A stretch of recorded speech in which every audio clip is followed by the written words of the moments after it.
lot of gaps there. And, as you both mentioned that you're living with family and that employment options are limited. As a result of that, how much is loneliness a factor for each of you?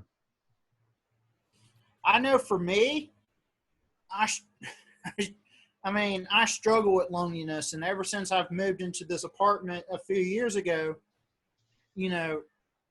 I haven't talked to anyone regularly, with the exception of you as my psychiatrist and therapist, and my mom. And those are the only two people I talk to, regularly. I don't talk to anyone else. So as a result, I don't really have any friends on social media, and I don't really consider social media friends in the true sense anyways, because, if I haven't met them in person, then, I really don't know them from Adam. Yeah. So yeah, I'm lonely. I have the most things I speak to, it's like I said, you, my mom, my dog, and my cat. And it gets really, really lonely, really, really quick. That's a big factor. Like How about for you? Absolutely. How about for you, Clay? Well, I would say I do have my brother who still lives at home. And I have a friend that I play with online on gaming in the UK. But again, that's about it. I don't have any, as they would say, IRL friends, people I go and actually see in the real world. And I don't have any social media at all. And I don't know. But in terms of loneliness, yeah, obviously, if all you got is the one guy in the UK, which you can't always play with him anyway because time difference is 5 hours, so right. It's pretty drastic. Now our schedules line up a little bit to where that is feasible, but not I can't get on like late at night when I come home because it's going to be like 3 a.m. for him. He should be asleep. It's not always asleep, but he should be asleep. Yeah. And to go back to what Clay said, I mean I feel like I probably wouldn't even have Facebook if it wasn't for the marketplace, because I like to get stuff for sale. And unfortunately, to access the marketplace, because it seems like a lot of things have shifted from Craigslist to Facebook. And it seems like, if that's the only reason why I keep it, because of the marketplace. I mean, but I feel like social media as a whole has done more harm to society than good. It's definitely up for debate, I'm beyond that philosophical thing. I just don't like it personally. So, whatever harm or benefit it does, it's just too much effort for not enough payout for me. Yeah. So the upshot is that we've got 50,000 adults in the United States, or 50,000 children in the United States who become adults every year who have autism. And so there's just a huge number of individuals out there who need support and who are combating things like loneliness, things like the struggle for independence. I think there's also an internal pressure. Do you guys feel pressure like to get out there and make money? Sure. Well, you gotta think. A lot of us are, again, like we said, relying on our parents for financial security. They are older than us though, and so they're not here forever. Nobody is, but they're if the world is working the way it should be, they should be probably gone before we are, unless we're making some very bad choices for our health. Yeah. So yeah, no, you gotta worry about some way to generate money, or to at least set it up so you set up trust or whatever else, so that you can have some kind of I know my folks are talking about setting up some kind of something that I can draw from in times of emergency, but that emergency parachute is just that's not something that you can coast the rest of your life. And that's something to where, like, if something happens to me and I lose a job and I need some time to get back on my feet, I have that reserve that I don't just lose everything because of that. Yeah. Is that something y'all worry about? Like what will happen when the parents pass on? Oh Well, yeah, definitely for me because you know, I mean, because my mom don't have that much money, and you know, and I know she's got life insurance, but you know, at the end of the day, it's like Clay said, you have to find a way to support yourself because that's not, you know, what money that is. You know, that's not long term. And you know, my mom's wanting to buy a house, so I would have to pay property taxes on said house. You know, Right. and everything else, and so yeah, I worry about that because you know I want to be independent because you know I don't want to be homeless, and you know because mhm. you know I just so yeah, I worry about that every day. Yeah. So for our audience, just imagine that you leave childhood, you enter adulthood. It's a struggle, and in the long term, you've got this huge anxiety or stressor kind of bearing down on us about what's going to happen when the parents pass on. You know, it's not something pleasant to think about, but it's very much in the back of our minds or even the front of our minds, and it's a very stressful place to be. Um, in terms of independence and living situations, um, let's say that you guys were able to move out and live outside your family's homes. What about a roommate? Like, what kind of challenges would having a roommate pose to you? Aside from the obvious social implications that people on the spectrum are not as good at forging and maintaining relationships, you also got to think that, I mean, is this somebody that you've screened and you've chosen? Is this somebody that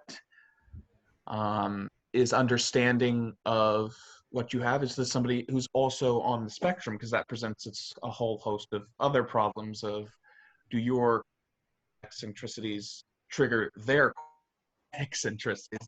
Yeah. Do you have that like feeding off of each other? Like, if you've ever done a group with like other people on the spectrum, you know there's always that one person in the group that just every little mannerism that they have triggers you a little bit. It's nothing personal. It's nothing against them. It's just the way that you are miswired. Because usually it's the way people are wired, but for people on the spectrum, it's the way you are miswired directly contradicts with the way that they are slightly miswired, Uh-huh. and just creates this friction. If you're talking about a neurotypical person, yeah, you got to wonder like, um, maybe they have some sort of appliance or something that causes a sensory issue. Right. Are they going to be understanding? Are they say like say their hair dryer has this particular whine to it and it really gets on your nerves, really, really? Are they going to be like, oh, just grow up, or are they going to be like, oh, I'm sorry, I don't really have anything else right now. Maybe we'll buy a new one. Right. So you got to worry about stuff like that. You got to worry about what you might do. So for me, maybe I don't keep my, because I keep like enough cleanliness to find what I need to find. Um, but I definitely have times where, mom peeks in the door and it's like, Yeah. clean that. Yeah. And so I got to worry about, if they need a certain space cleaned.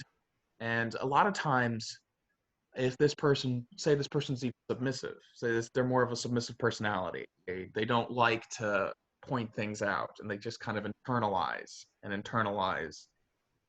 until they, just can't take any. Now, if you have that kind of personality with a gripe that's something that you do on the regs, they're little subtle hints that they're going to be dropping that they don't like what you're doing. We're going to go right over your head because you don't pick up on those subtle social cues. Yeah. So they're little hints that they're dropping that you need to do the dishes more often.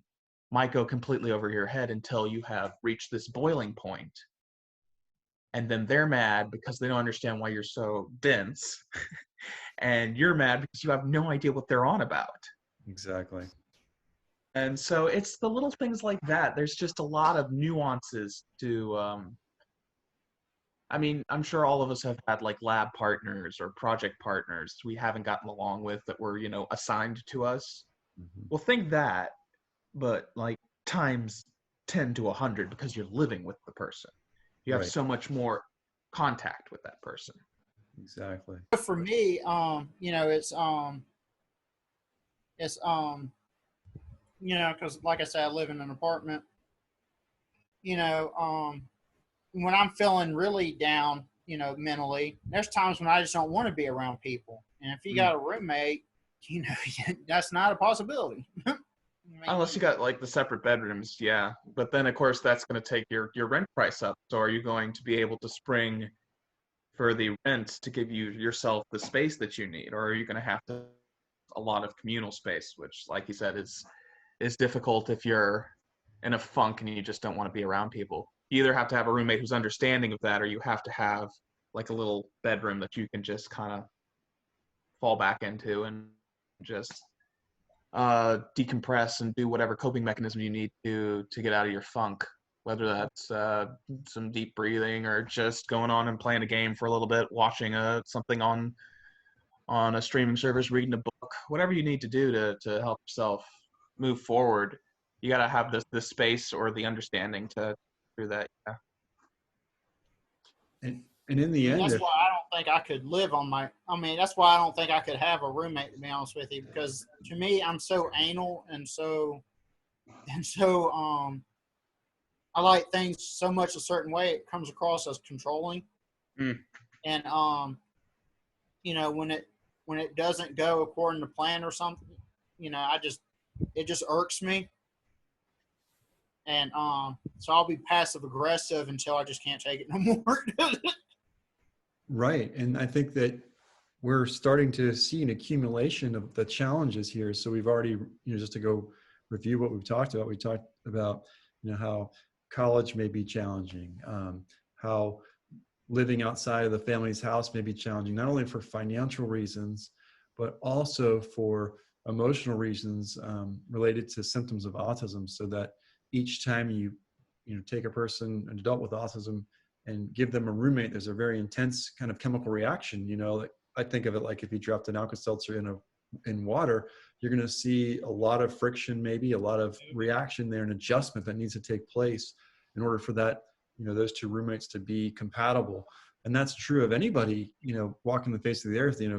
Two roommates, there are always going to be issues, but sometimes for adults with autism, those issues, the friction between roommates can just be so overwhelming that it's actually better in some cases not to have a roommate because of the emotional toll it would take. So this is a really tough spot to be in, isn't it, guys? Yeah. It is, because it's like I've said before, when it comes to me personally, I feel like I'm my own worst enemy on a lot of things, when it comes to putting roadblocks. This is Joshua Miller at the Autism News Network. If you like this video, please like and subscribe, and thank you for listening. Goodbye.